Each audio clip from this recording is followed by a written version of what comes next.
Welcome to the Snap UK podcast 2024 week 4, and it's power rankings week. We're here at the lab. I have John and James. Say hi. Hi. Hi. We don't have Gary. We don't have Paul. We do have space. But fair. But true. It's a smaller absolutely. table here. Yeah, we've lost some weight this week. Well done, everyone. What they're going to do? Argue with me when they're not here. Hi, guys. Right, we have a massive slate of games to get through once again. I believe the bye weeks start this week. This week. So looking forward to that, because then it doesn't take so long to do the rundown. But I will, as ever, do the James Alexander-Gordon rundown of the week 4 scores. Thursday night football.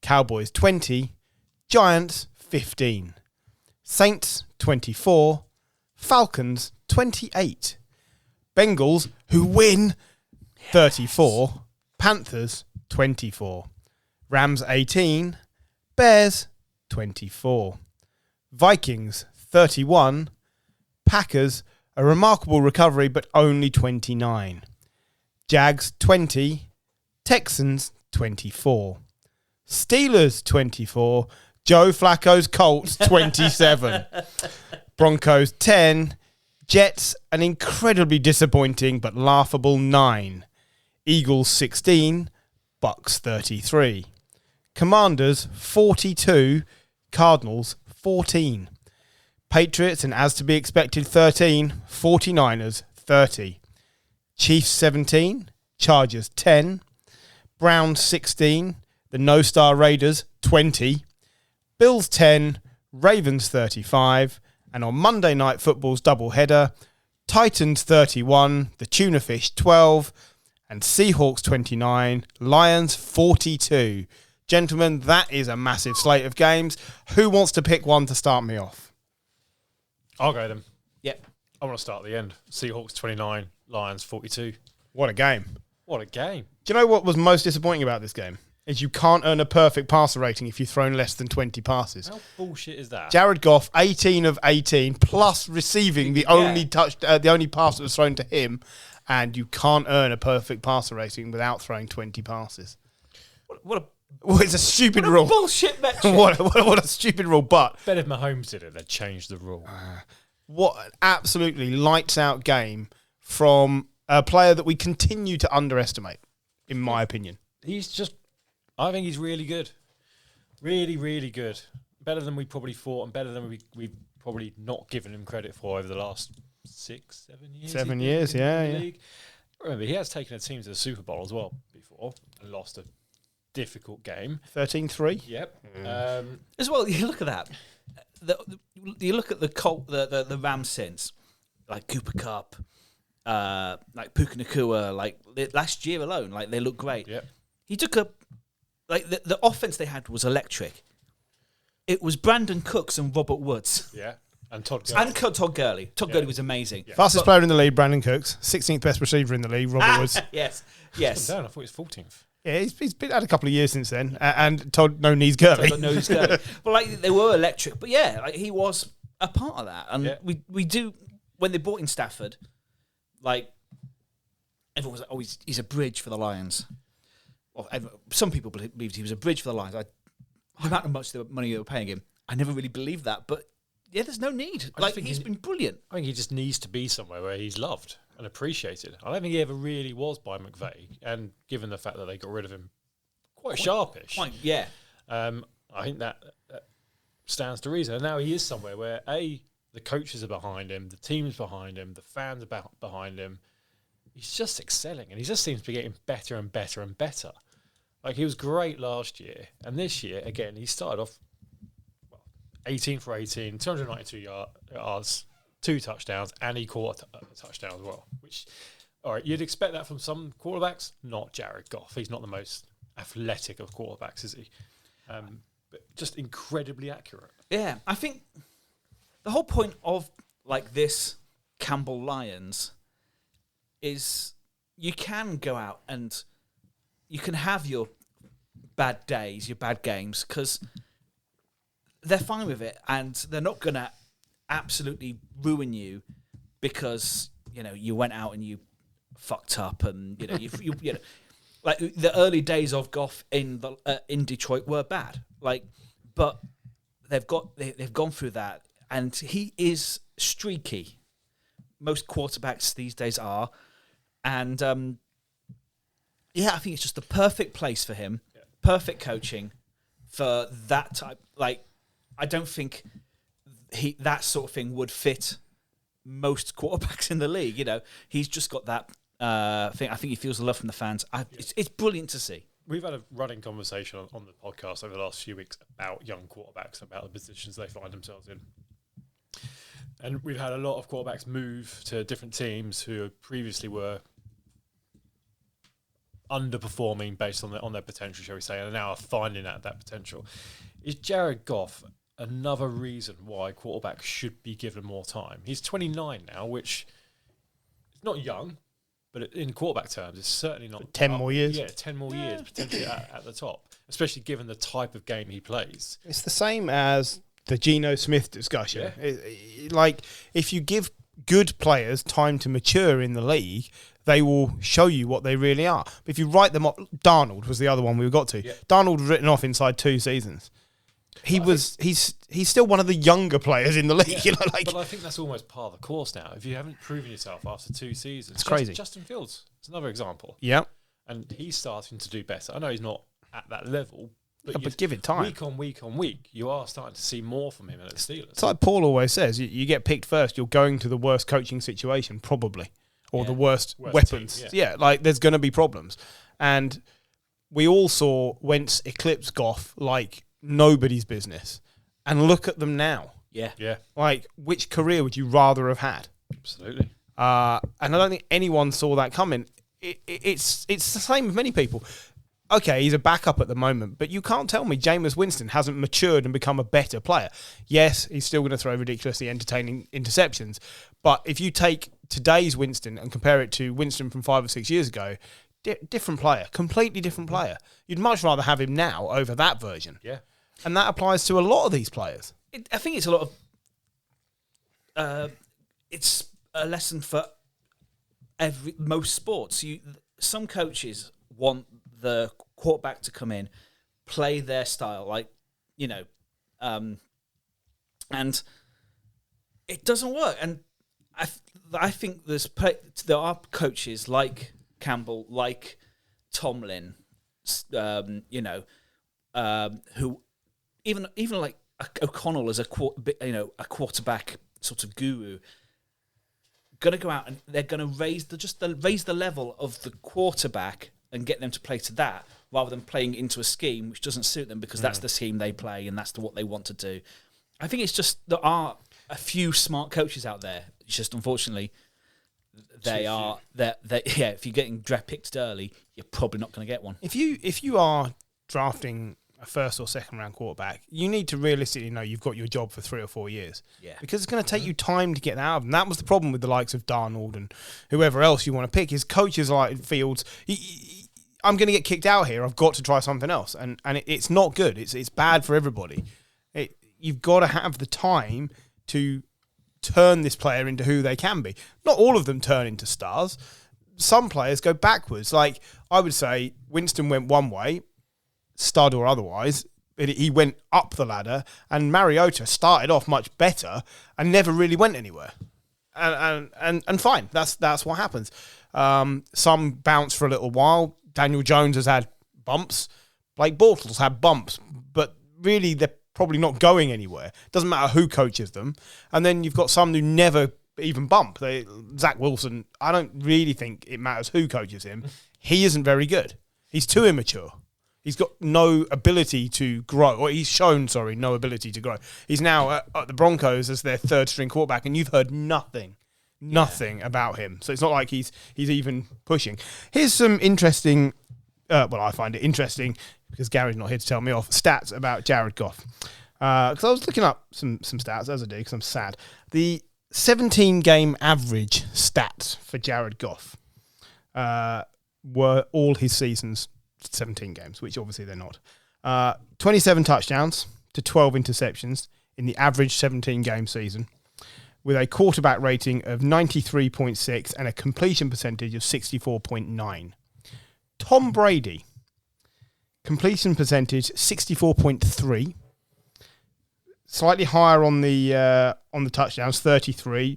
One lower on the interceptions, but only one with 11. And a quarterback rating only a few points higher, 97.2.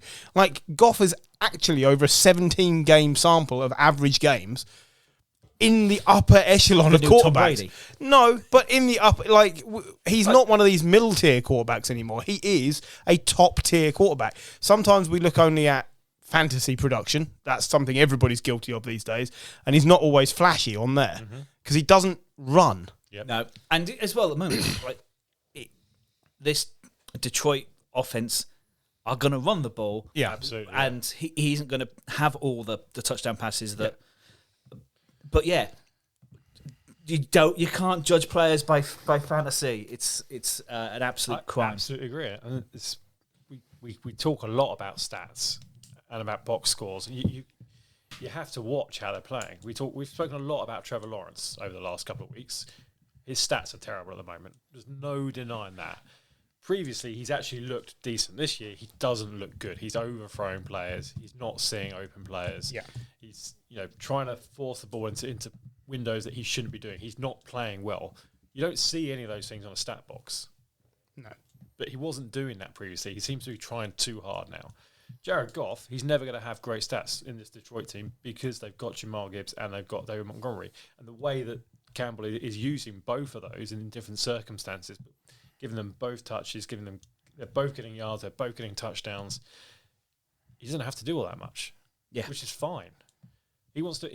He's not one of these big egotistical quarterbacks that wants all those stats. He just wants to win games for his team. And what more do you want from a quarterback?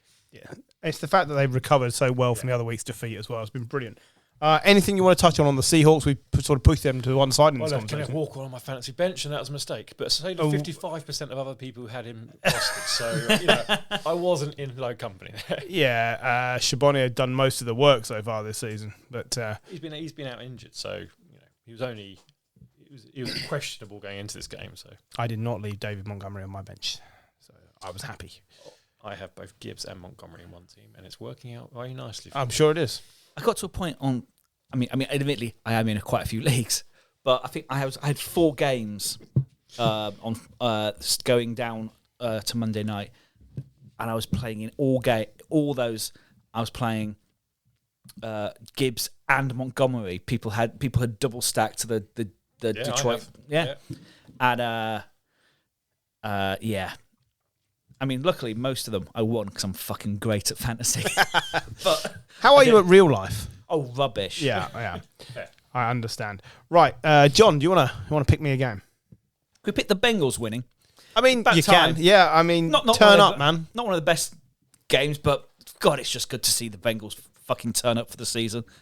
Like, one day they're going to look at the calendar and realise that the season starts in fucking August. And, August, September, like, just turn up for fucking September, please. Because I had you down as my Super Bowl pick, and I was beginning to sweat. But, admittedly, Panthers, not the high bar we judge teams by. No, but competitive. But they compared to them to 2 weeks ago. Yeah. Fuck, I mean, just brilliant. The Bengals helped out by having both their running backs turning up this week as well. It wasn't just Burrow to Chase. You had Chase Brown and Zach Moss combining for 131 yards and 2 touchdowns. Huge. They've got to play this way. The offense has got to be balanced. The defense maybe not good enough. The defense isn't good. It's terrible. Defense is To bad. give 24 points to this Carolina team, I know they got Andy Dalton, and you have a Dalton effect on that. But 375 yards of offense to the Panthers. They surrendered. They allowed 50% completion of third down attempts as well. 29 runs against them, an average of 5.3 a carry. Oh. That includes 3 carries from Andy Dalton for 9 yards. And Trey Hendrickson left the game with a neck injury. So that's not good. Not good at all. It's but no, it's useful to see because this was I know it's only week 4, But to me, this felt make or break for their season. Absolutely. They've been 0-4. If you're 0-4, done. What's the team? The only team to qualify? It's the Chargers in like 92 or something. Something ridiculous. And as well, just no one comes back from losing to the Panthers. So, massive to see it win. And as well, it's just nice to see the Panthers being competent. It's felt like that's been missing for too long. Andy Dalton, again, 25 of 40 for 222 yards and 2 touchdowns. He threw a pick, but only because he was hit by the O-lineman, I think, was being backed up into him. Like, he just looks good enough. Like, the whole team looks different. We said it last week, and I'll say it again. Maybe Bryce Young isn't getting all the coaching he should, but the team is better this way around. Yeah. It just is. Well, it absolutely is. I mean, and it's unexplainable. How does Trevor Hubbard suddenly run for 100 yards? Because he's awesome. Because it is helped when the other team have got to defend the pass. By the time he gets his first touch, they're not 14-0 down. Well, there's that, and there's also, to your point, the fact that actually Andy Dalton is a threat with the ball in his hand as well. So teams aren't just going, doesn't matter if Bryce Young throws it. A, it's not going to get on target, and B, he's probably not going to be able to see over the offensive line anyway, so he's not going to throw it. So they stack the box. 2 games into the Dalton era for Carolina, and I think it stops them being one of the worst 5 teams in the league. Yeah. That's how much I think it drags them up. We've got power rankings later. Yeah, and maybe not right now, it doesn't show, but at the end of the season, I don't think they'll be in the bottom 5. Speaking of power rankings, I am quite curious to see where we've all put the Bengals. I mean, John knows. I don't know where everyone else has put them. But, I mean, look, Zach Taylor needed this. Joe Burrow needed this. Everybody needed this game. I haven't looked at what their next 3 or 4 fixtures are, but they're going to need to roll now. It's not going to be good enough to win one game and go, look, we're off the skid. We're going to be fine. Go on. Ravens. They're tough, aren't they? Yeah, Ravens this week, and then it's the Giants, then it's the Browns. Tough games. Home to the Ravens, at least. So, I mean, technically all winnable games. I'm not sure I'd be picking them over the Ravens, but the other 2, I would take them in a heartbeat. Absolutely. So they're going to be hanging in. Leaves them at 3 and 4 for about mid-season. That's fine. Yeah, sure. Yeah, you can get the job done like that. You can make a late dart for the playoffs. But yeah, no, it's just good to see them being competent again. Both teams. Right, I'll move us on to another team that competency would have been the minimum requirement, but what they're producing is brilliance. Commanders 42, Cardinals 14. Cliff Clinkernuts crucifies the Cardinals. I mean, do you know that took some saying? This was epic. The quarterback play alone was worth watching, but the whole team effort from the Commanders, we haven't seen anything like this since the RG3 era from this team. Yeah. It's been literally 10 years since they've been this good. Completely different Washington team to what we've been unbelievable. Used to. Pretty much since we've been doing this podcast. Washington have been crap. They've never been competitive, really. Not even had a good name. Still haven't. Still don't. No, Are you suggesting they should go back to the old name? No, just pick a good one. Yeah, just Red Pandas is still out there. Actually, the person who was the inspiration for the face of the Redskins, his family want him back. They've asked him to come back. Yeah, the chief. Oh, really? Yeah. Yeah, they said they never protested it, and they are more offended that he's been taken out rather than. So who knows? But anyway, well, fair enough. Jaden Daniels, fucking brilliant.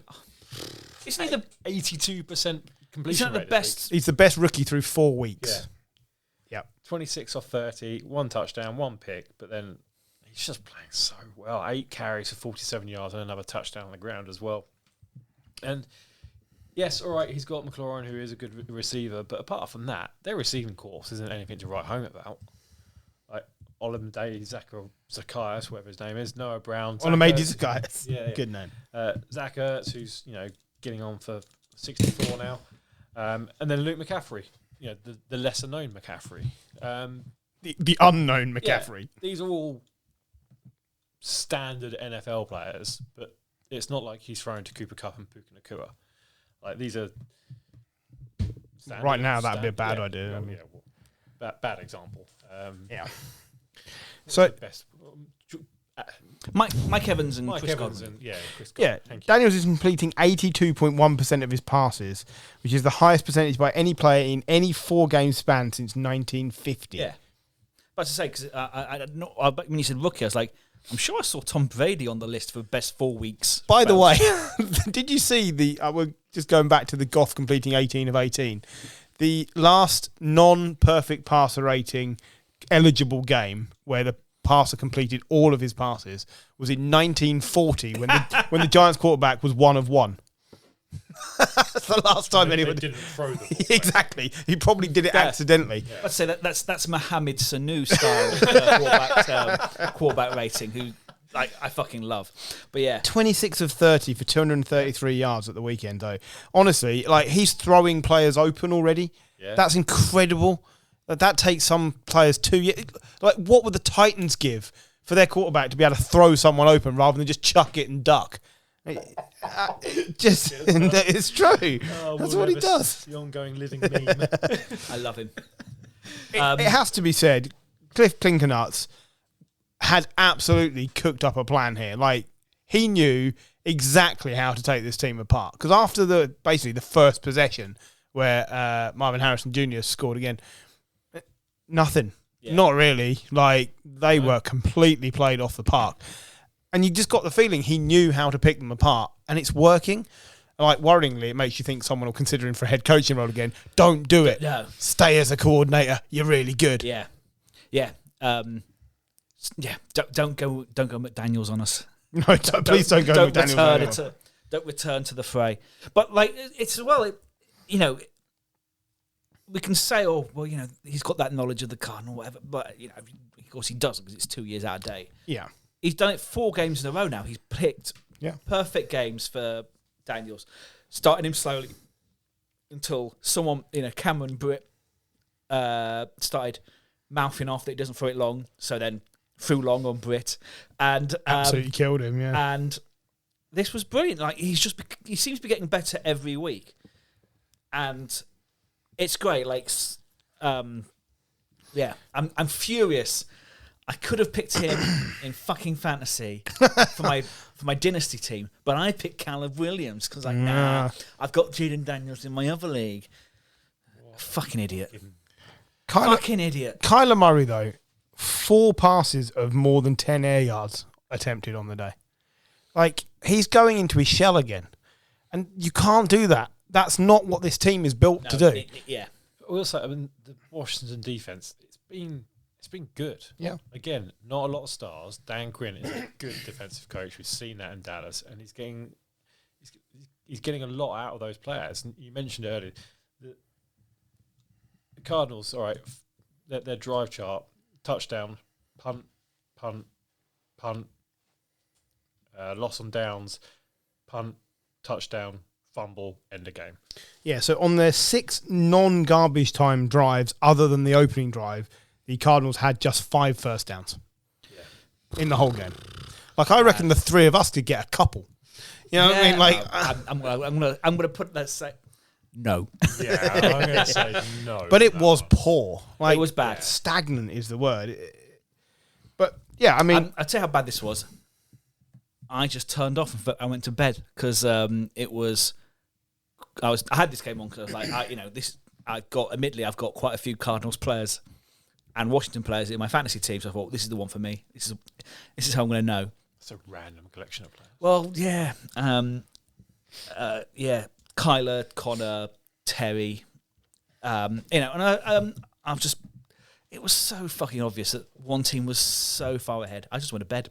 So did you see the incredible stat about Daniels that was going around? It was courtesy of NFL.com.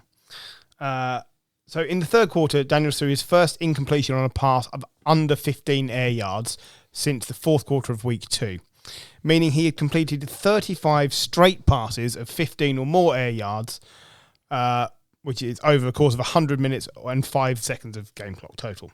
The odds of Daniels completing every one of these 35 attempts of this distance was 1 in 4,545 or 0.02%. He is pulling off things that the aforementioned Tom Brady has not done. Yeah. This is crazy. I know we live in a different world and we're seeing the effect that the way defenses are now forced to play. There is space for the passing game all the time. So it probably is in some ways easier, but you can only judge it on what's happening in front of you. And he's been incredible. I mean, if we're judging it on stats as well, just last year, like CJ Stroud could not have been more highly praised because he was fucking brilliant. Yep. Daniels is eclipsing him. Yeah, absolutely. And that's how mad it is because Stroud, I'd love to do a quarterback power ranking at some point in the next couple of weeks whilst the season's still a bit mad, because I get the feeling I wouldn't know who to have if you to pick a team now, Daniels or Stroud, because they're both. The sample size on Daniels is not. That's the problem. But what I've seen is great. Here's the comparison then. Only 2 players have a 70-plus completion percentage and 35 or more rushing yards in each of their first 4 NFL games. 2 players. One of them is Daniels. Cam? No. Did not complete that many passes. Luck. Lamar.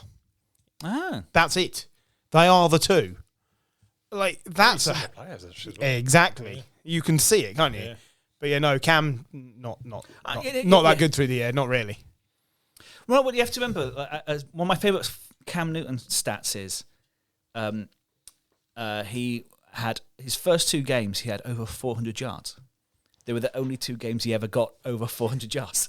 Yeah, because people quickly learn how to defend against that. Exactly. But when you whenever there's quarterback stats, it's generally quite easy to go, Cam, I'd say sure. Most of the time, you're going to have a chance.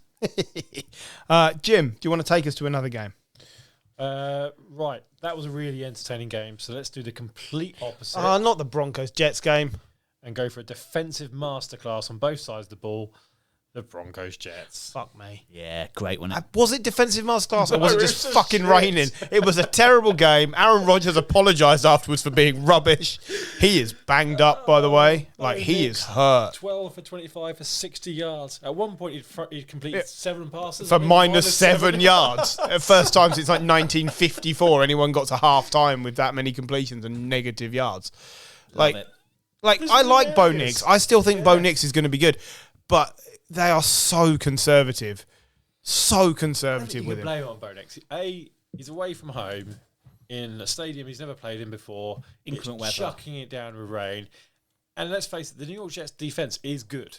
That's a good part of their team. It's the best part of their team. He got one lucky touchdown throw, which he almost overthrew to Cortland Sutton. If Cortland Sutton wasn't 6'12", then he probably wouldn't have caught it. It's a great catch. It was a good catch. Otherwise known as 7 feet. Well, I was going to go higher. But I was like, right, I am 4'12" over here. Absolutely. So he got lucky. But then also, the Broncos defense also showed up to an extent for the first time this season. Rodgers wasn't great. Didn't throw any interceptions, but didn't throw any touchdowns. The running game, though. Oh, non-existent. Was terrible. Breece Hall has not been good. No. But not good. There's been a lot of hype about Breece Hall over the last few years. I know he's had an injury. In his first he ended last season incredibly. Yeah, but you mentioned about players being streaky. He seems to be the ultimate streaky player at the moment. Yeah, really is. I'm not sure I rate him. He still has the potential, but it's not showing through at the moment. 10 carries for 4 yards, by the way. I get the feeling he might be one of those players that looks really, really good when the quarterback is bad or they have less of a clue what to do on the offense. Because, he just didn't... He's sort of being outgained at the moment by Braden Allen, who's he absolutely is, yeah. He's not great. You're starting to see the Aaron Rodgers we feared might there were 2 fears for Rodgers this year, that he comes back and he's good and he does enough to get this Jets team into positions and he has a connection with Garrett Wilson and they're off flying or he's chippy, injured and conservative, and he's the second one at the moment, isn't he? He is playing hurt, clearly. He is old, clearly. he's going to still put up some great games. But stringing them together now? Like, when was the last time you saw Rodgers play in bad weather and came away thinking, yeah, half the quarterbacks in the league could have done a better job? Because he looked old and bad. And, like, I thought Bo Nix was struggling with his wet balls. But, honestly, Aaron Rodgers was struggling to handle himself as well. And that's a problem. Like, they can't afford for him not to be good because the coaching isn't very good and the defense is only just good enough and it should be better. I still think Salah's in trouble. I think losing this game is a real blow. They'd have penciled this in as a comfortable win. Oh, absolutely, yeah. And it's got to be a disappointment. Now, I take all sorts of joy in watching the Jets lose, even this game. But I just like the fact that they lost it because it came down to a kick right at the end, didn't it, where he just shanked it. Greg Zuerlein shanked it. I mean, he doesn't miss many, No, he doesn't. but it was bad. It was what is now seen as a comfortable kick. Yeah. So, yeah, like it was poor from everyone. Then we know the weather doesn't help, but that in the modern age is not enough. Yeah. The New York team officially gave up 13 penalties for 90 yards. Yeah. Was that 4 in a row at one point? Yeah. Well, and the problem with that is in the second quarter, they only had 18 yards total. technically as well, there were 2 more as well that were Declined. So, they lost a whole pitch to penalties, and that isn't good. This is when the Jets are bad, when the O-line looks an absolute fucking catastrophe, and they do. Did you see what Breece Hall's yards per carry was? 0.4. 0.4. Fucking Again, hell. I feel like one of us at least could manage 0.4. I'm sad Paul isn't here because this is normally when he brings out the comparison to his to his dick. It's not 0.4. He wishes it was 0.4. that dick's running backwards. That is behind the O-line right there. But it was cold. But yeah. Hi, Paul. How's your week? But it was How's your penis? as well. Just as You keep carrying on there, John. Both teams could have. The Broncos could have won it easier at the end. They missed the kick. Yeah. And then Greg the Leg came on, and he also missed, which made it even funnier because you got to see the miss the kick and also the slow-mo of Rodgers realise that it was an absolutely pointless afternoon. The funniest bit was where my mate in Ireland, Steve, texted me going, "Let's go Broncos!" I was like, "Mate, you can't cheer that win." when you've been this bad, Yeah. you can. I noticed you didn't do it in the accent. That's basically the accent he does use when he says. Oh, that, I see. Right. Okay. He seems to lose his Irishness and goes into some sort of Bo Nix Colorado. is the first quarterback in the Super Bowl era to win a game in which he averaged fewer than 2.5 yards per passing attempt. These rookie records are falling this week. 25 times for 60 yards.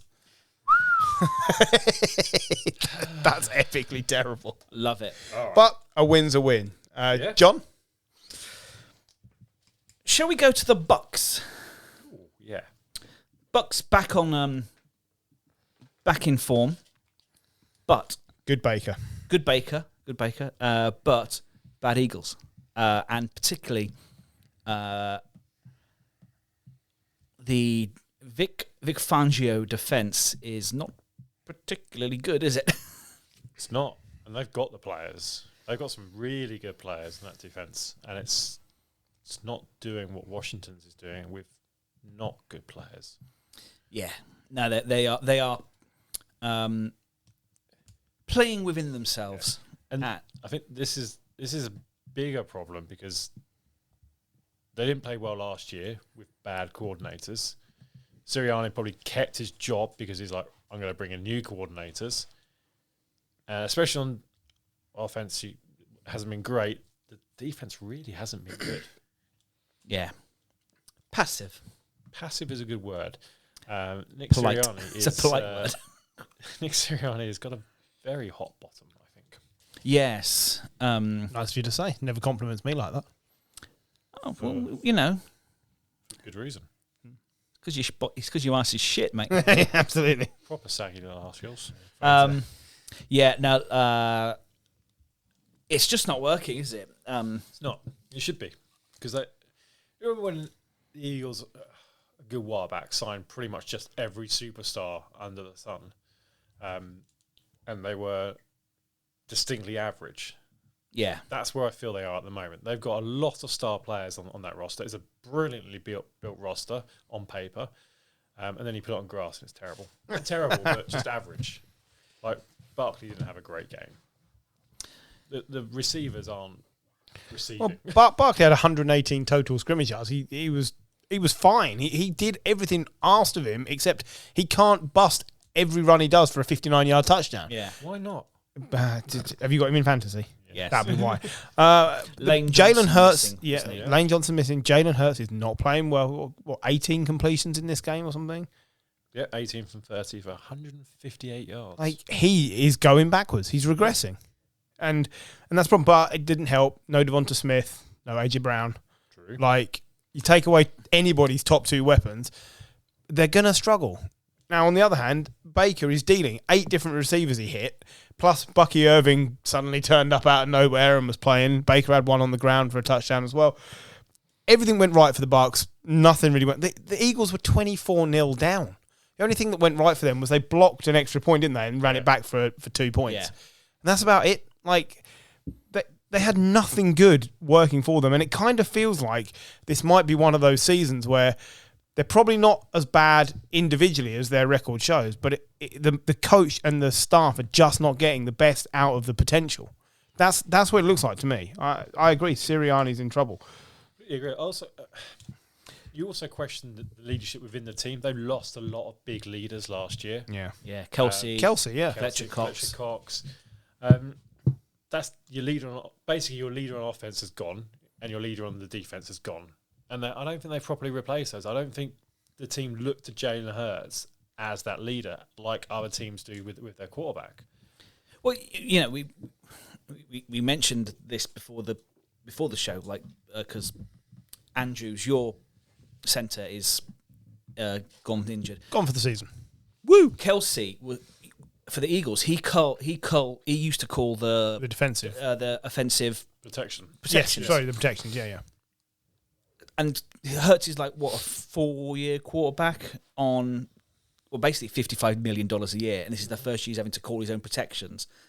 And he's doing without his 2 leading, but he's, he's got John Ross. I mean, come on. Is John Ross still there? God, he had a catch He did. for 6 yards. Wow. He got more yards this week than Mark Andrews. Brilliant. But yeah, they look just a shell at the moment, and the only thing that is gonna keep Sirianni in his job is that Bill Belichick might enjoy being in the press room rather than out on cold benches. Is it all of the NFC East teams that Belichick's been linked to except the Commanders? Yeah. Brilliant. So Mike Evans' catch for a touchdown made him the Bucs' all-time leading point scorer with 596. Passing kicker Martin Gramatica. Isn't he one of the only players to lead their team in point scoring that isn't a kicker? Yes, he's one of 3. Jerry Rice. Jerry Rice is the other one, yeah. And there is one other. His name now escapes me, and I will find it. I think it's another wide receiver. I think you're right. And I cannot remember. But yes, it's one of 3. Yeah. The other thing that I learned from reading about this game and watching this game, when did Levante David become the oldest player on this Bucs roster? He's 34 now, Levante David. He 30th forced fumble of his 13-year career, meaning he leads all active players with forced fumbles. Never gets a shout when you're talking about great defensive players. It's Emmitt Smith, by the way. Oh, was it Emmitt Smith? That makes sense. Makes sense, yeah.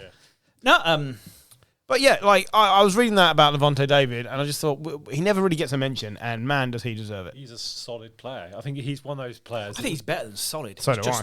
No, yeah. But I think he's one of those players that probably goes into the Buccaneers Hall of Fame, but probably he's not the Hall a of Ring Fame. of Honor guy, but not exactly. a Hall of Fame. Yeah, that's Which is a shame, yeah, because he, like, if their Super Bowl year, he was the linchpin of that defense, which is it was effectively the defense that I believe still gives Patrick Mahomes nine won the nightmares. Super Bowl. Yeah. best defensive performance we've seen, like in a Super Bowl, rivaling that of like the Broncos the years before. But yeah, they were so good. All right. Now there's two games that I really think we have to get to. Go on. I'll pick one of them and then I'll see who jumps in on the other. But they're two that I would have starred.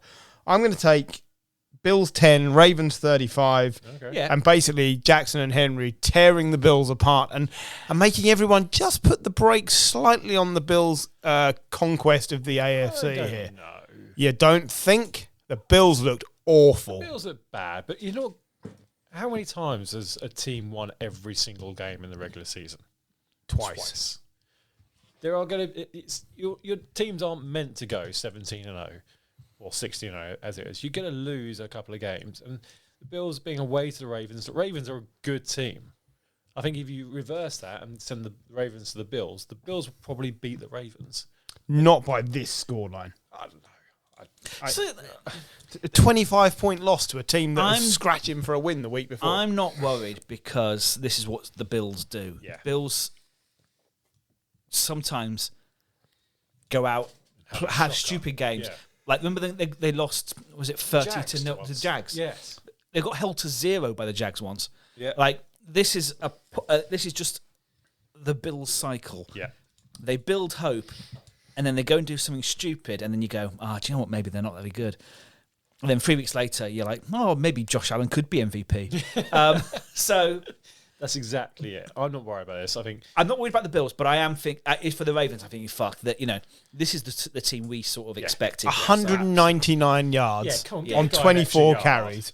Yeah, you'd think, wouldn't you, like for Derrick Henry?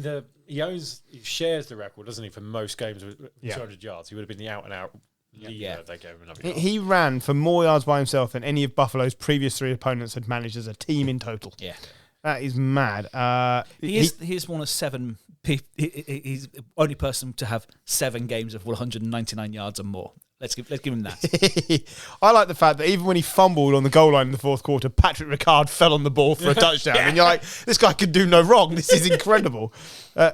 Honestly, the 87-yard touchdown run, he looked like an Olympic sprinter, not a running back. Like, it was incredible. He should be past his peak, and he doesn't seem to be. He seems to still beyond that peak. And just it's not normal because, you look at Barkley. Barkley had 2 years off injuries and stuff like that. Henry has been playing most weeks every season. Since high school, he's been used as an absolute battering ram. And his body should be breaking down by now, but his pace was comparable to the miles an hour thing they do, like next gen stats. 22 miles an hour. Was similar to his pace when in like 2021 when he got 2,000 yards. Like, I know he spent, I think I saw the other day, he spends $250,000 a year on his like nutrition and his body to. Me too. And it shows.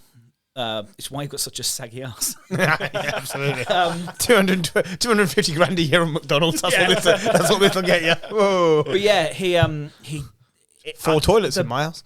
Yeah. The world's your toilet. But yeah, I love to see it. I thought, imagine if they can just, not use him that much, and then by the end of the season, you've got this like fit Derek, and it might be that's the case. But like for 2 games in a row now, he's been the best player on the pitch. 300 yards over 2 games, and they've won them both. Without him putting up 100-yard games, they don't win. And that's it saves Lamar as well. Yeah, so the best play individually of this game, though, may have been by a player who's a wide receiver and probably should be a cornerback. Because Lamar threw a bad pick, and Nelson Aguilar turned into Richard Sherman for about half a second and somehow wrestled the ball away. And you're like, what? This guy's been playing on the wrong side of the ball for years. What's going on here? I suddenly realised what he should have been doing. But yeah, like otherwise, Lamar and Josh Allen both put up brilliant games. Like this is how you want to see your games played. The scoreline was wrong. It's either unfair or the Bills have been flattering themselves. I don't know which. But the actual quarterback play, that's a great game all round. And that's why I wanted to bring it up, really. But Henry is just something else. Great. So let's see if either of you pick the other game that I had started. Right, I'm going to say it's Vikings-Packers. Ding, ding, ding, ding, ding, ding. Oh. He's reading my mind. Tell me how you go from being 77 points up to only just scraping a win or whatever it was the Vikings managed to do in this game.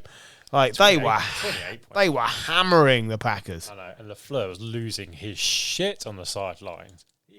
I've never seen him like that. Like, absolutely pissed off, throwing his mic down. He got a penalty as well. But sometimes I think a coach needs to do that. The Packers, weren't showing any passion in that game whatsoever. They were just allowing themselves to be walked over. I'm sure LaFleur got into the changing room and absolutely went fucking ballistic at them, and rightly so. And it worked because they came out in the second half. All right, they didn't score in the third quarter, but then 22 points in the fourth quarter and made a game out of it. The scoreline probably flatters them a little bit.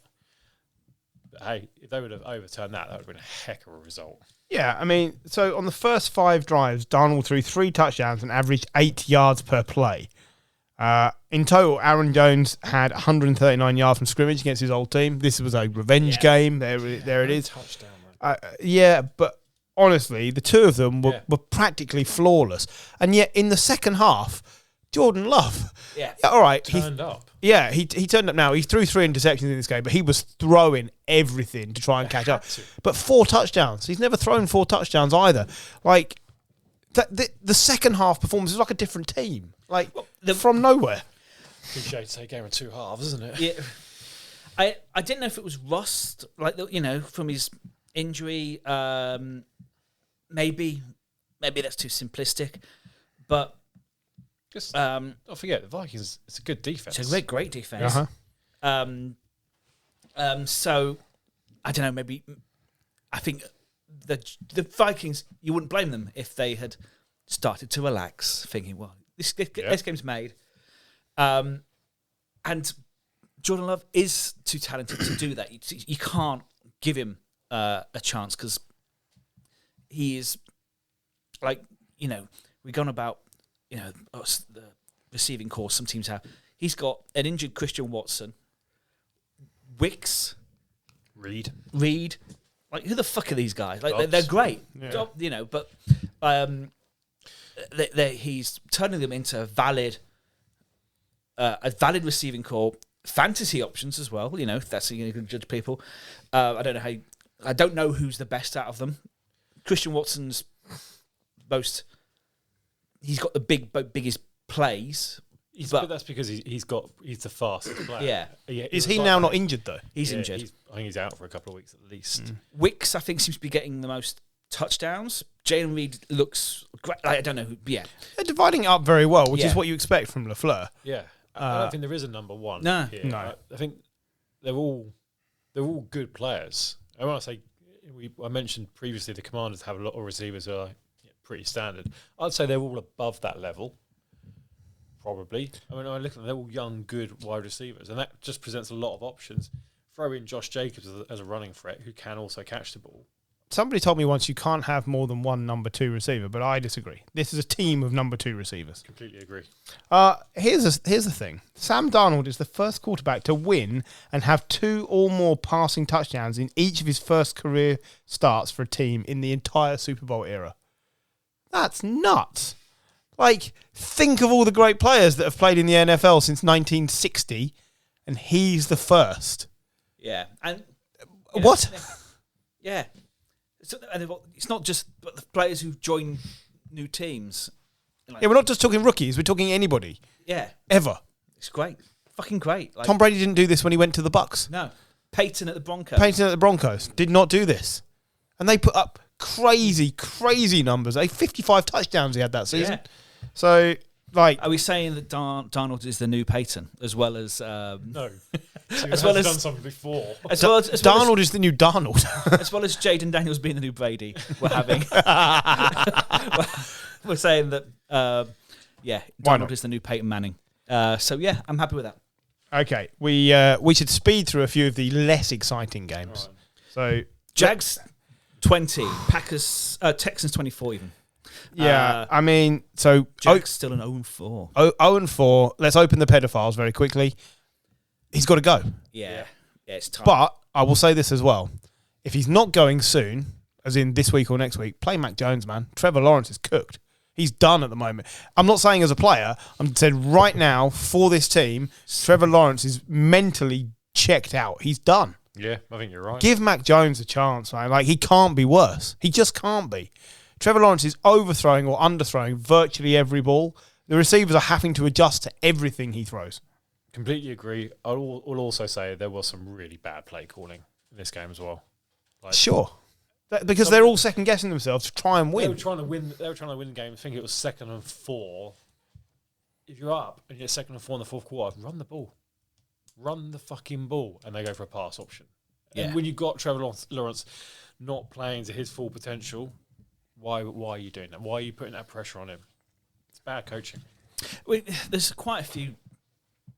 I think we talked about it last week that a lot of the defensive coaching at the moment is so good. I reckon it's going to get a lot of offensive masterminds fired.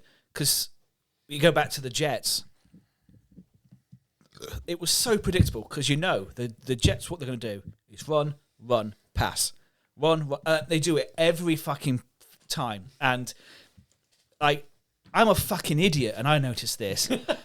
I imagine Sean Payton might notice that they're going to and he's not even a fucking defensive coach, but there's a lot of appalling offensive coordinating right now, and I think there are some coaches, be it offensive coordinators or head coaches, that I think we are going to lose the end of the season, and we will not be sad. Jim, name me the 2 best wide receivers in Texans history. DeAndre Hopkins, Andre Johnson. Neither of those players had 450 receiving yards through the first 4 games of any season. Wow. Nico Collins is the only Texan to do that. That's a stat. Thank you. I thought you'd enjoy that one. So he's on in line for 2,000 yards. Yes, he is. Come on. Yes or no? No, it never happens. Why? Injury. He has got it. Basically, it takes one bad game. One bad game, but Yeah. if he stays fit, no reason why it can't. I'm with John. It's not happening. Right, let's I hope move. so. Let's move away from this game. Rams 18, Bears 24. DeAndre Swift turned up. Yes. Yeah. Imagine if you left him on your bench. Oh, But I wouldn't blame anyone from doing No, it. he'd been terrible. He's been It'd be toilet. fine. absolutely. Now, very briefly, look, the Rams. We know they're beaten up. I think they'll be very disappointed to have lost this game because they should be. But I don't know what else Stafford can do. Like, honestly, It's against that Bears defense is really good. yeah. Like that's gonna be going into Chicago without your top 2 receivers, with a dodgy offensive line against that defense. It's going to be a tough game. Like, I don't think they will be disappointed with it, given everything, all the chips that are against them. I think they're like, all right, this is a tough game. We didn't win. Move on to next week. What stat unites Cam Newton, Baker Mayfield, and Caleb Williams? They have all been number 1 picks to have touchdown passes caught by DJ Moore. Ah. There you go.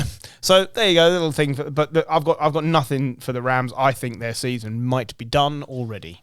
Yeah. Because I do not understand how they're going to get fit enough, quick enough to turn this around. Right. Let's nail another toilet bowl. Thursday night football, John. Cowboys 20, Giants 15. We've said it every week. Look, Jones perhaps isn't the worst quarterback in the league, but Dable's got to do something now, or he's losing his job just for not trying. So is it Drew Lock time? I don't know. I'm not asking to make the actual decision. You haven't got to phone Daniel Jones and tell him. Yeah. Just tell me what you'd like to see. It's not HR department over here. I think a couple of years ago, I think on this podcast even said, if Drew Lock is the answer, I don't want to know the question.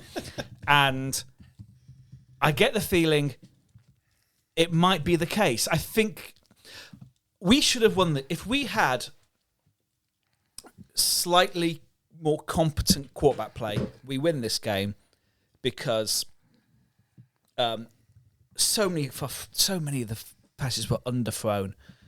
And I'm also Neighbours has been great to start the The season. TV show.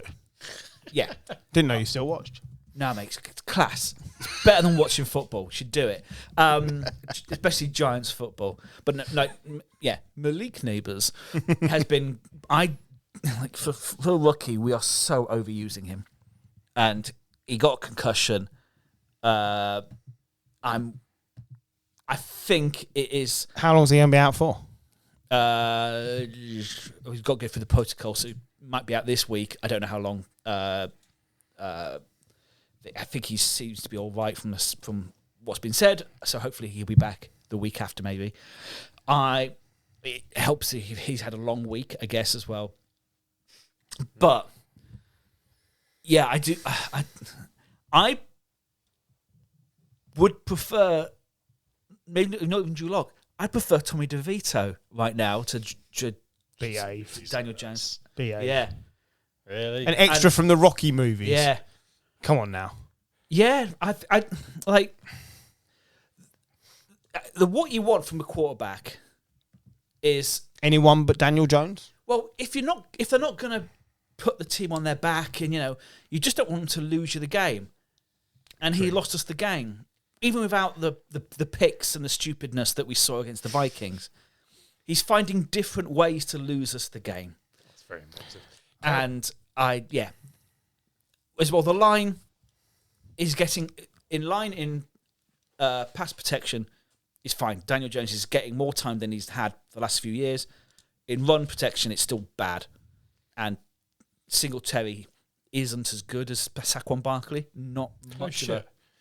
But Asking a Giants fan to give a concise review of this game was a mistake. sorry. Tell me, Cowboys rushing game. Yeah. It's rushing game this season. they have a rushing game. Yeah. No. Anyone want to take who's the leading rusher? Dak Dowdle, 134 yards in in 4 4 games.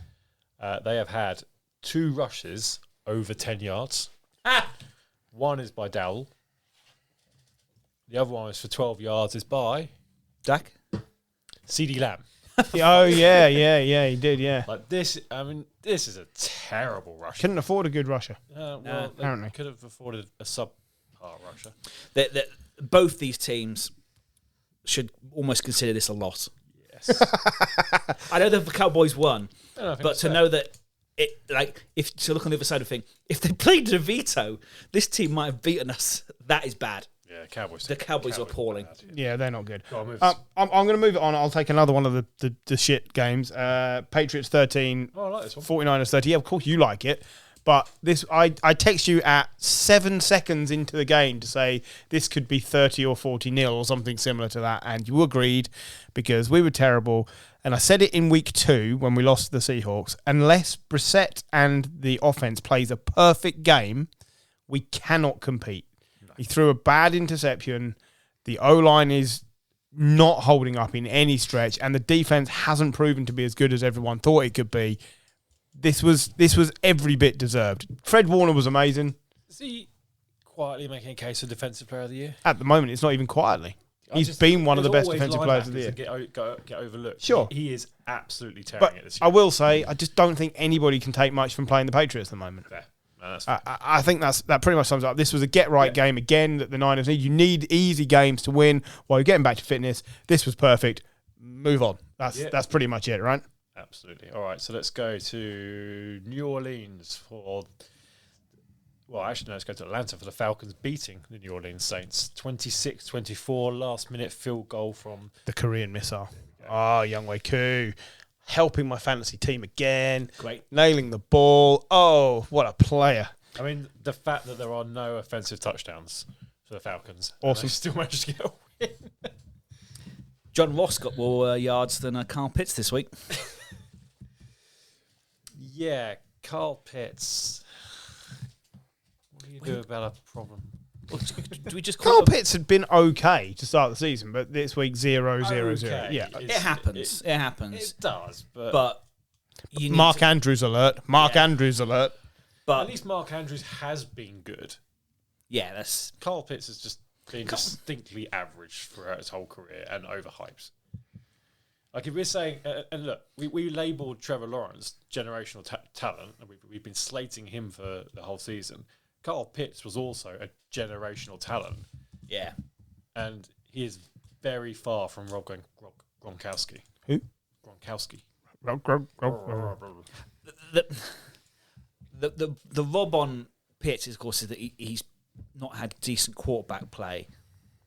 Is this season? I mean, it's better than last season, but is this season the quarterback play he wants to see? Because how's Cousins? 21 from 35, no touchdowns and an interception. I mean, Kirk Cousins is Kirk Cousins. I don't think Bar he's week bad. 1, Cousins has been fine. He's not the problem. Look, Pitts just doesn't get separation. no, he has not yet found what he is supposed to be good at. For a man of his physical stature, he seems to be unable to elude or push himself away from anybody. It's like he's glued to defenders. That's crazy. You never saw anyone within touching distance of Gronk until he started running at them. Yeah, Fair? Actually, and you look at what Kelsey does. Yeah. Maybe not this year, but certainly last year. He's always able to find space. He improvises and changes the play on the fly, and it means that he is in space, and Mahomes just goes, pop, done. Pitts can't do that. What do we think of the Saints? What do we make of this 2-game great start, 2-game skid? Yeah, Saints, innit? yeah. Just evened itself out? Do you know what? If they finish 9 or 8 or 8 and 9, you'd be like, yeah, that's actually probably better than what we thought. The resurgence of Tyler Algier. Yeah. Basically, he had 1 touch in the first half and then absolutely dominated the backfield for the Falcons in the second half of the game. Is this just the team's way of not overworking Bijan Robinson? I don't think they're working him at all. And this is the problem. Why? Not a lot. Yeah. But do they think he can still be this weapon? Or are they now looking back towards Algier and thinking, right, well, this is pretty much a hot hand case? Maybe, like, you pick a decent coach would pick the right player for the situation. Maybe Bijan wasn't working for what they wanted, and Algier has a different skill set. He's more physical than Bijan. Maybe that's, and this is for all the Saints' faults, and admittedly there are some. They do have a good defense. Yep. So it's one of those things. But yeah, they came out like an absolute hair out of the traps, didn't they? And Rasheen Shaheed muffing a punt inside his own 5-yard line, which, frankly, he had no business trying to catch anyway, but basically giving away a touchdown immediately. Yeah. Just crazy. But yeah, they just couldn't get anything going, the Saints, when really I think the game was there for them to put away. And they've handed it over to one of the best kickers we've seen in the last 2 or 3 years. yes, And let him take his shot. Like, don't forget, Koo was cut by the Chargers in his first year.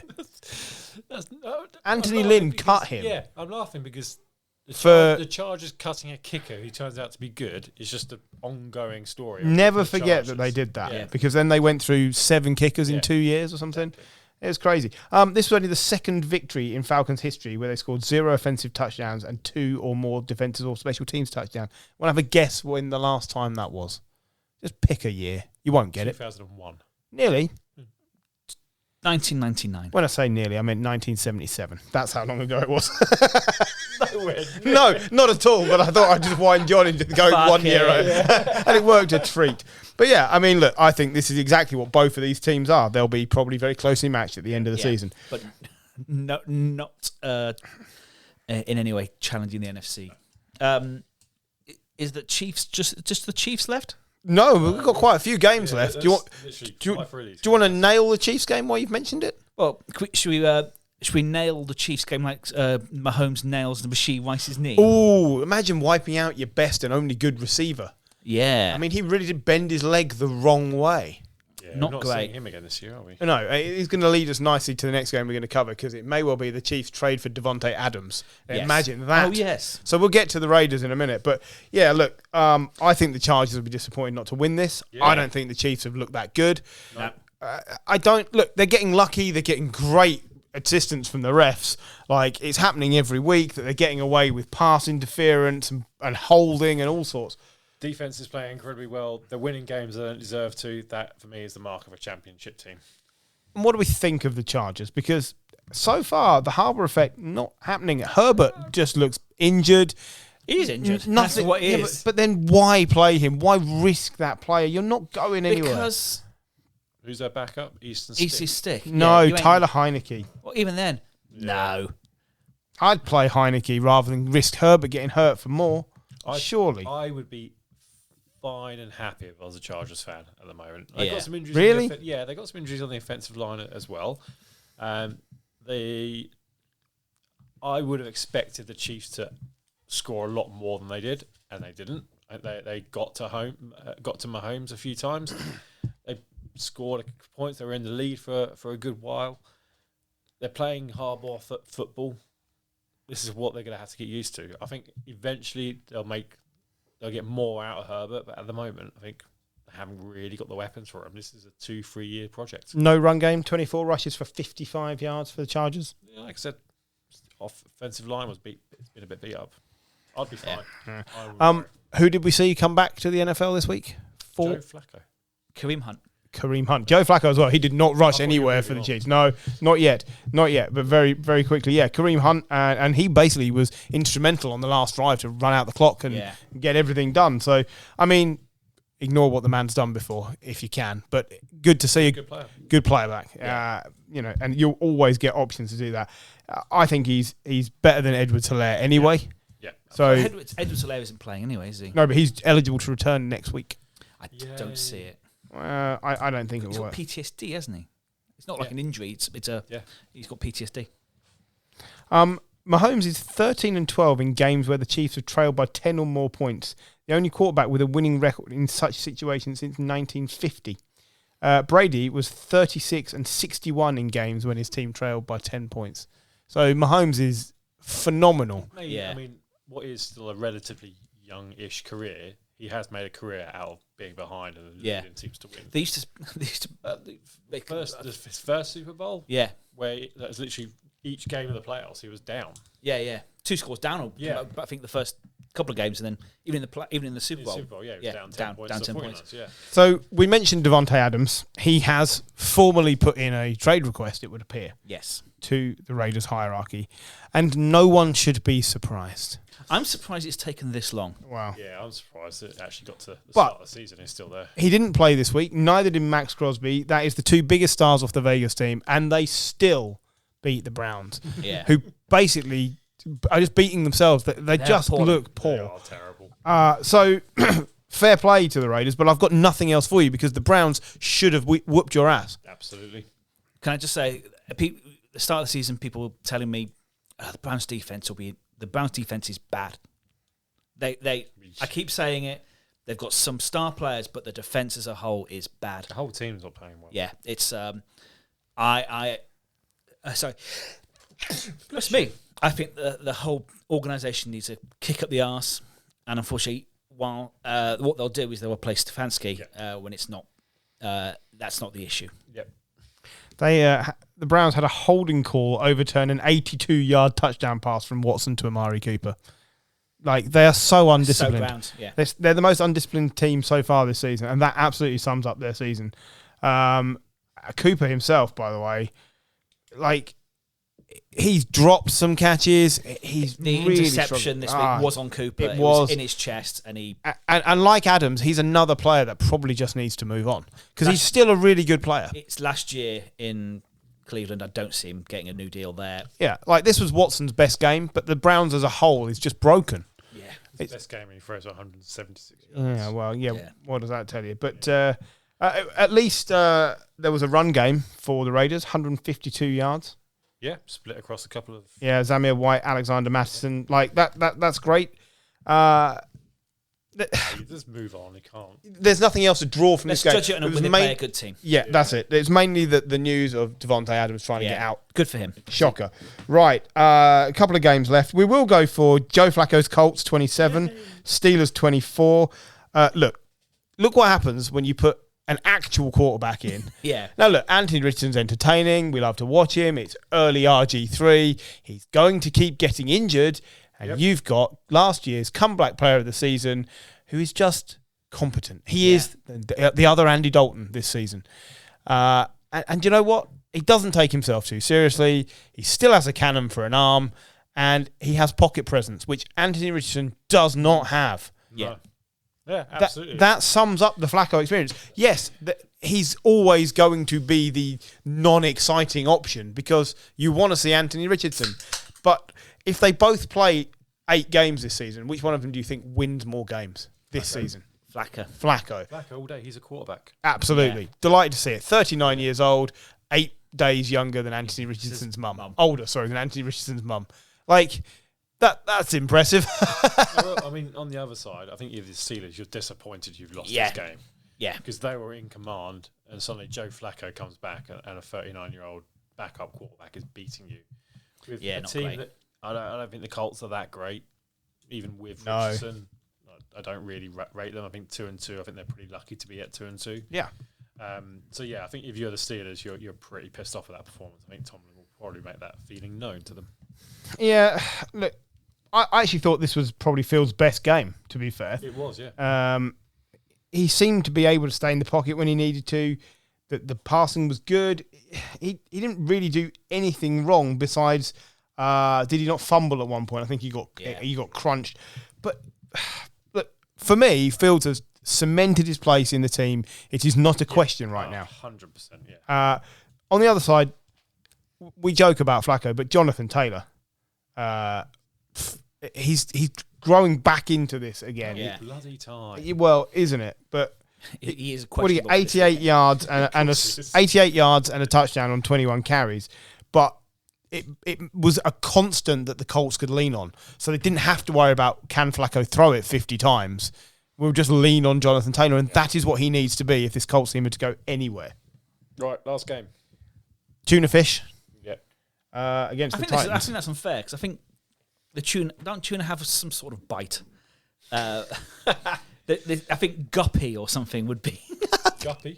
The Miami Guppies. the Miami Miami bream guppies. or something. Yeah, like just Look, you can cover Miami by saying until Tua comes back, if he comes back, they've got nothing. It doesn't matter whether you start Tim Boyle, Tyler Huntley, or Skylar Thompson, or fucking Joe Bloggs, Jim Green, or anybody else. It doesn't matter because they're not good enough to unleash players like Tyreek Hill.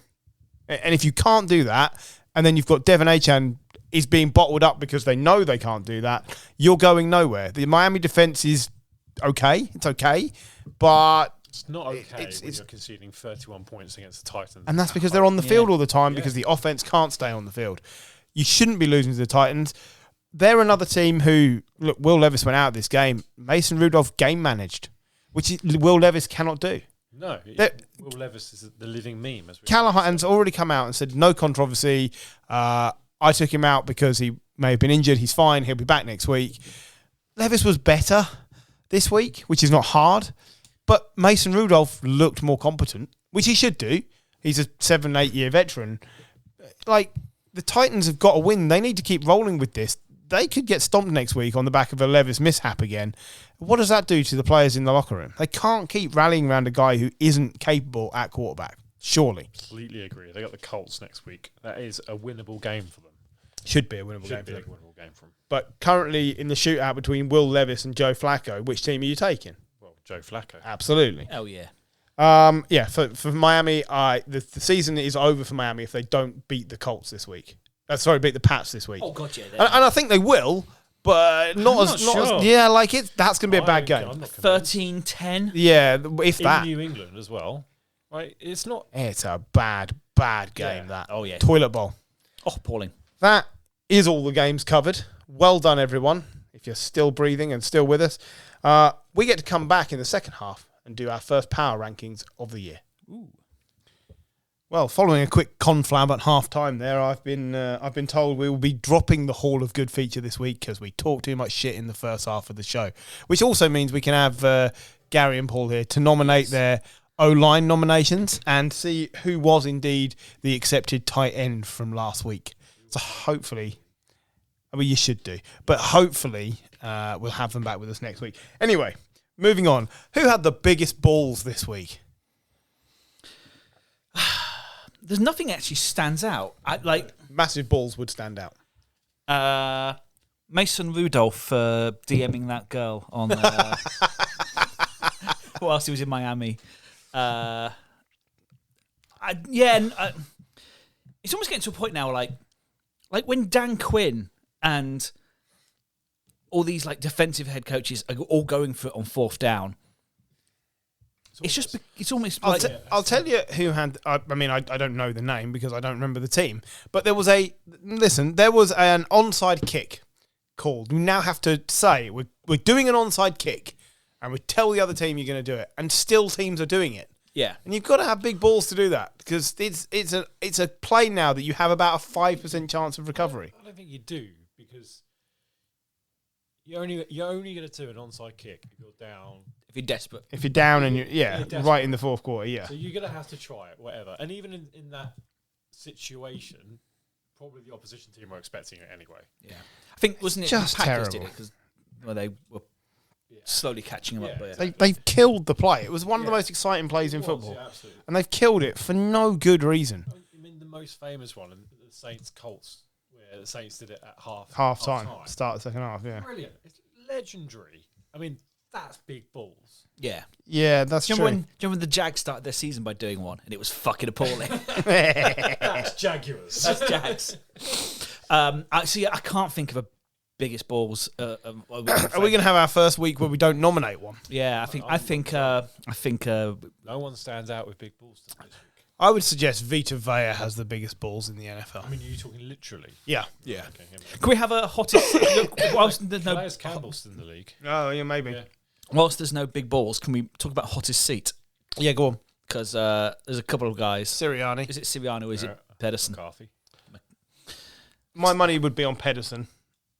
Yeah, I probably agree because the Jags are the team that will. They will pull the trigger. Season. I don't think the Eagles will. No. Sirianni, the whole thing, Fangio, Sirianni, I think they're all in trouble. But yeah, it's Pedersen because they're that much worse. He's got the same coaching staff as he had Yeah. since he's been there. Sirianni's got new coaching staff. If I was him, I'd be making the argument and like, it's coming. Don't worry, we'll get there.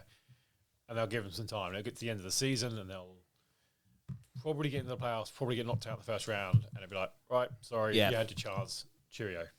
Yeah. All right, sweetest play. I would like Ryan Williams' catch for Alabama versus Georgia and touchdown. You can't have that. Dan, because that was the best play. It was the best play of the week, but wrong conference. Wrong level of football. Yeah, sorry. Kenneth Walker when he Kenneth Walker. Kenny Walker. Aye. Aye. When he gets stopped, but then sort of flips to continue the play. Was sort of highlight worthy, not, but the Cortland Sutton catch was very nice. It's good. I got a number. Fred Warner's interception and pick six run. Yeah, was good. Kittle's catch for his touchdown went up over 3 defenders and pulled it down and scored a touchdown.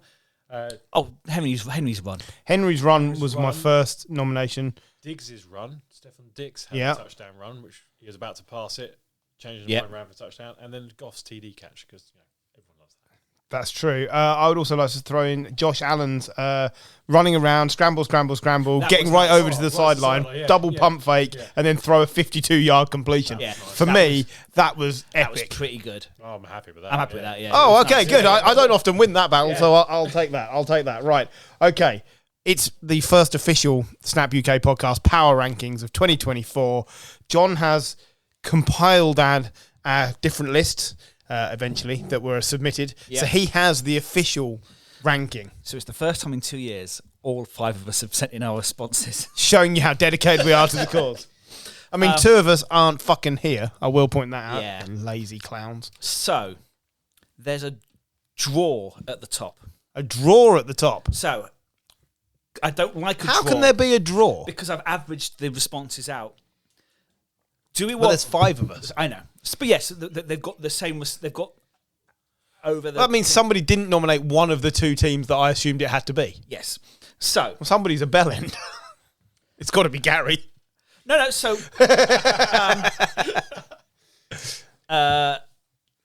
So the draw is between the Chiefs and the Vikings. Sure. The Vikings have 3 selections for number 1. Okay.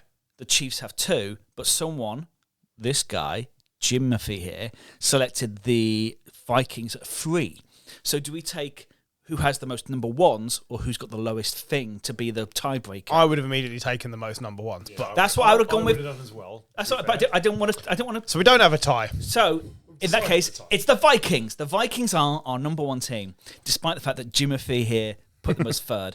Jim, just justify that for me for a second. The Bills are 2nd. But the Vikings are clearly better than the Chiefs right now. Just on the eye. No, I don't think they are. I think, yes, playing style, you look at them, their wins are more impressive. The Chiefs are going to get better. They're winning and not playing well. For me, and I actually think the Chiefs' defense is better than the Vikings' defense. I think whilst Rashid Rice is injured, we're going to see more from Xavier Worthy, who I think is a legit wide receiver for that team. Might unlock Kelsey. Yeah, and that might unlock Kelsey as well. I think the Chiefs are probably going to end up the better team. The alternative view to that would be they just broke their best wide receiver. Their former best player at catching is no longer the player he was. Yeah. And they've been goddamn lucky, whereas the Vikings have been pretty The dominant. alternative to that is the Vikings have got Sam Darnold, and what's he actually done in the league bar the 4 games this season? Absolutely jack. Jack shit. But they do have Jefferson. But I've judged them on the 4 games that have gone and the sort of trajectory. I just think. Did you go Vikings? I've gone Vikings. Oh, okay. So me, you, and Paul went Vikings. Gary went Chiefs. Vikings 2nd. Okay. Run me through the list. So presumably then, by default, the Chiefs are 2nd? Chiefs are 2nd. Then it's the top 5. Bills, Lions, Ravens. Yep. No, I don't mind no that. argument there. Me and you had it in me and you had the top 6 exactly the same. No, top 5 exactly the same. I had the Texans above the Bucks. Okay. The technically the Bucks are in 6th because they once again they drew on the average, but someone had the Bucks in 5th, whereas more people had the Bucks in 5th than the Texans. Sure. Rounding out the top 10, you've then got the Niners, the Packers, and the Commanders, which is the highest the Commanders have been for fucking years. Yeah. Not gonna lie, I don't think they've ever broke the top 10. Did I have them at number 9? I had them. You had them at 8. I had them. Yeah, well in the top 10. Gary had them at 7. Yeah, based only on the fact that they look really good. Like, sure, and their division is shit. It's really bad. It's really bad. Okay, cool. Yeah, I bet they haven't been in the top 10 in the time we've been doing this. No way. Do you keep a compilation, John? I've got them all. I've kept them all. Have you thought about getting out more? No. Okay, just checking. I don't read them. He does. He keeps them and then doesn't delete them. That's what it is. Yeah. Sure. I do want that information for next week. Yeah. So, 11 to 15, we've got Seahawks, Steelers, Eagles, Saints, Cowboys. Seahawks maybe a tad high. Well, I mean, I don't know where I put them now. So, but Paul had them in his top 10. Everyone else had them either. So, me, you, us 3 had them in 11th. Yeah. Gary had them in 12th. okay. The Steelers. I had them at 10. And I felt that was too high. I had them at 13, 12. Gary had them at 17. The team you can say. They're one of the teams you're just confused by that. Are they better than their record? You can make the argument that they're good because they're 3-1 and they've got a good defense. Yeah. Or you can make the argument it's like all they've got is a defense and they've had a pretty soft schedule of teams. Exactly. Next one. Between 16 and 20.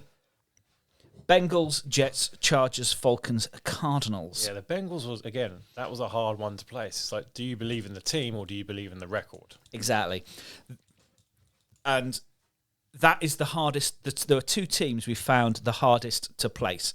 They're both in this section of the roundup.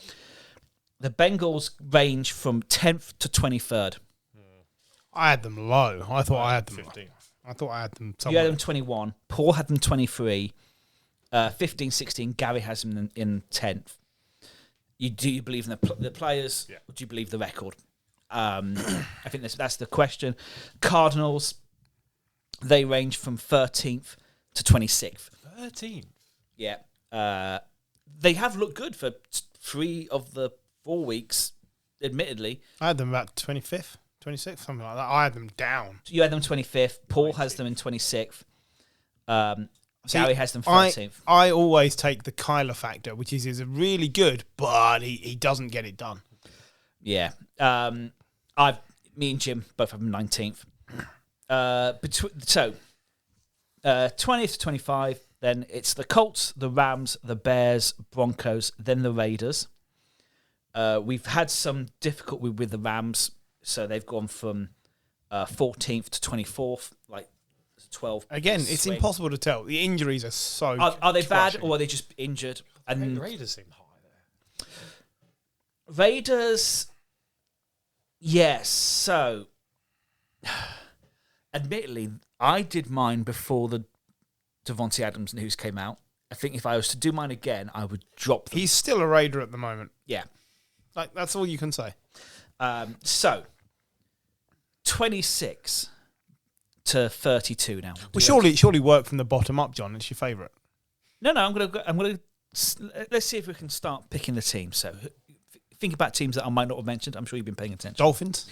Dolphins 26th. Panthers. No.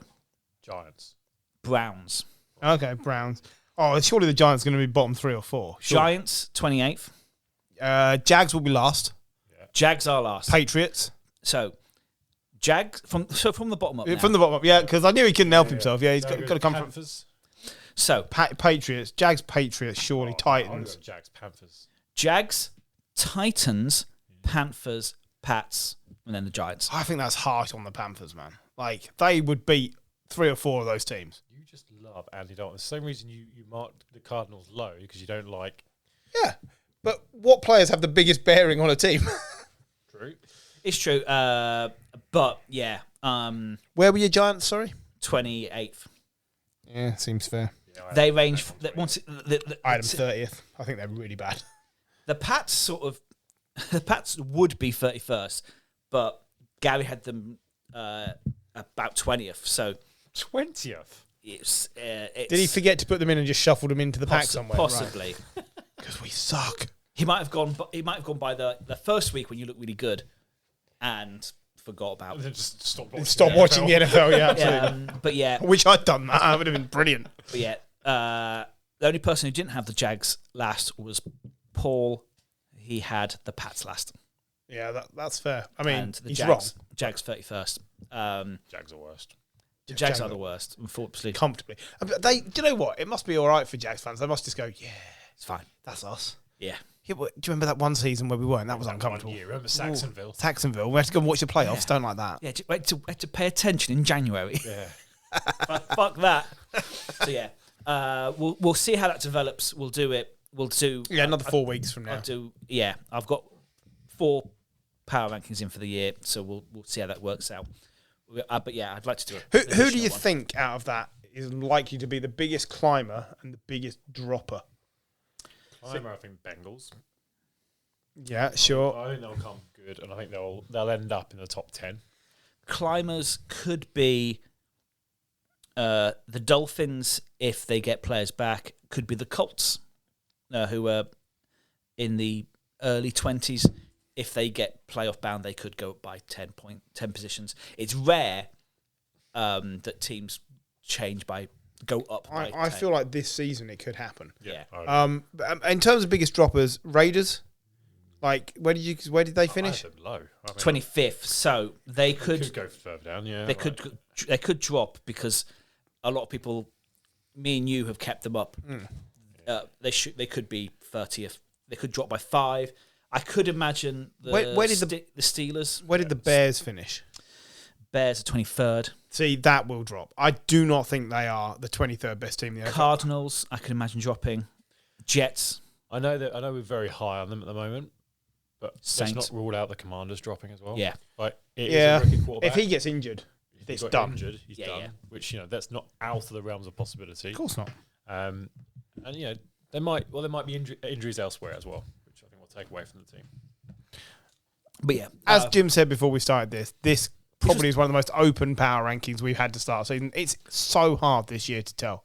I was amazed because mine was first, and then Griff's was the second one to come in. I was amazed that the similarities and similarities throughout it. Because I thought, I've got this is. I feel like out on a limb here for certain of these. So we have. There's no the consensus is hard in the middle of the pack. It's usually a bit mixed up, but we normally see differences of 8, 6, and 8. First, we've seen one. I've got 1, 2, 3, 4, 5, 6 teams here who the differences between top and bottom is over 10, and that's unheard of. Yeah, that's statistical anomaly. It's an absolute clusterfuck. Frankly, it's a power ranking moment. Right. That will change as the season goes. Let's look ahead. Week 5 begins tomorrow night. 1 or 2 games, gentlemen, not all of the fucking games, that you think might be worth a watch next week. I'll start you off. I am looking forward to Bills-Texans because the Texans need to show me a bit more and the Bills need to recover. So one of those teams is going to be fucking disappointed. I'm going to go for Ravens at Bengals. Yeah, that's classic a game. AFC North game.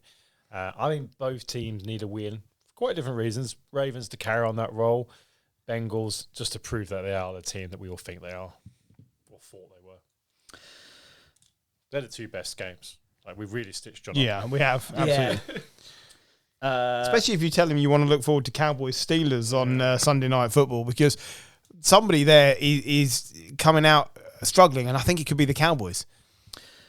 I would love to go for the Darnold revenge game against the Jets, but that's London. So some teams just Never don't good. travel well. Yeah. So I won't do that, but I will pick. God, it's fucking appalling. The rest of the team. It's not great to be fair. Would you make it easy for you if I tell you can pick the toilet bowl of the week? Can I pick the toilet bowl of the week? Can I pick the Patriots Dolphins? It's absolutely the toilet bowl. Ding, ding, ding, ding, ding. They are 2 and 6 combined. I need a good laugh in my life right now.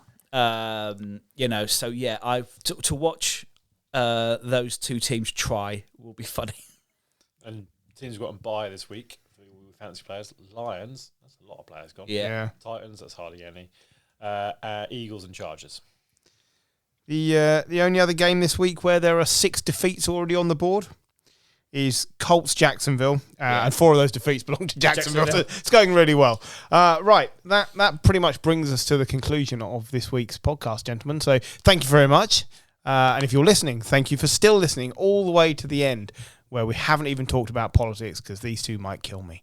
So until we're all in agreement at half time. we were. It's just I've had to fight the urge because it made me cross, but that's fine. We're not doing that because this is supposed to be light-hearted and entertaining.